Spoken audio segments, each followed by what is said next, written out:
Hey everybody, this is Nojo from Thranda Design. I know it's been a while since I've done a video, but today we're looking at seaplane operations in the U206G Stationair, specifically takeoffs. Now, this video is for Barbecue Steve from the xplane.org forums, but also this video is for anybody else who wants a little bit of tips on how to get the Stationair off the water. So we'll pop inside. Now for this flight, I'm going to go to the weight and balance. We're pretty heavy for this flight. I'm not quite at max gross, but near to it. We've got about 60 gallons of fuel, 2 people, and 90 pounds of cargo in the back. Now for taxi, we have the water rudders extended, and that is controlled by a handle, which is hard to see, this one right here. In the real plane, it's really easy to get to, but in the simulator, obviously, it's a bit harder. So we can use this click spot in the pop-up for that instead. So for takeoffs, our configuration is going to be really important. We need to make sure we're at flaps 20, so 20 degrees of flaps, 2 notches, so I'm going to extend those. And then we're going to go mixture rich, prop full forward, and of course we'll turn on some lights. And I'm going to have this yoke visible so that you can see what my control inputs are through this thing. So if we go to the outside view, we can see, here we are, flaps extended. Now right now our water rudders are down, which allows us to steer in the water. But for takeoff, we need to have them retracted. So we're going to do that, either by clicking on this little handle down here, or from the pop-up, water rudders extended, retracted. All right. And also, good as a note, if you happen to have the amphibious floats on, make sure the gear is retracted as well. The plane won't go very far with the gear extended. So once we're ready to take off, here we are, cowl flaps open, mixture prop forward, flaps are down. Okay, so we're going to go full back on the yoke, and I'm just holding that yoke back in my lap. I'll try to get the view here so you can see the horizon and the yoke. We're smoothly going to add full power. We see our RPM should come to red line, manifold pressure to ambient, and fuel flow almost to red line. And we're just holding that yoke full back. And now our attitude has kind of peaked. I'm going to pause the simulation.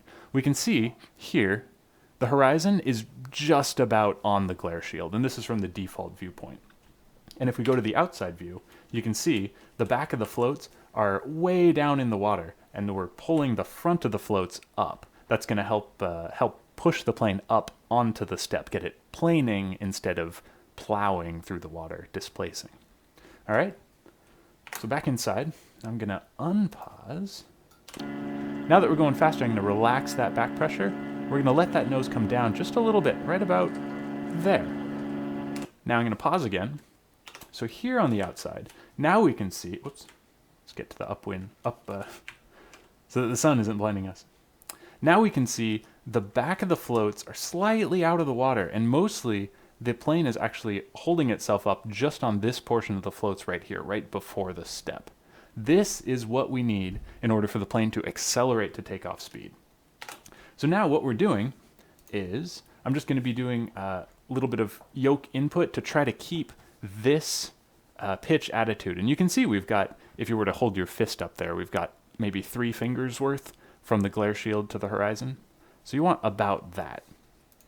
So now we're simply going to accelerate. Whoops. It's hard when you unpause. And I just want to hold that pitch attitude right there. And you can see our airspeed's about 50. There we go. And we just let the plane fly itself off the water. And there we are, airborne. So now I'm going to hold some forward pressure. You can even trim a little bit. We're going to try to get our speed up to 80 so that we can retract our flaps. So there's 80. Flaps retract to 10. A little bit of nose up. And flaps retract all the way. And now we're going to set our climb power. Just going to reduce that manifold pressure back down to about 23, and RPM comes down to 2550, and that should put the manifold pressure right about at 25. So we want 25 inches by 2500 RPM. And then there we are, climbing at, we're looking for 90 to 95. So that's what we're looking for.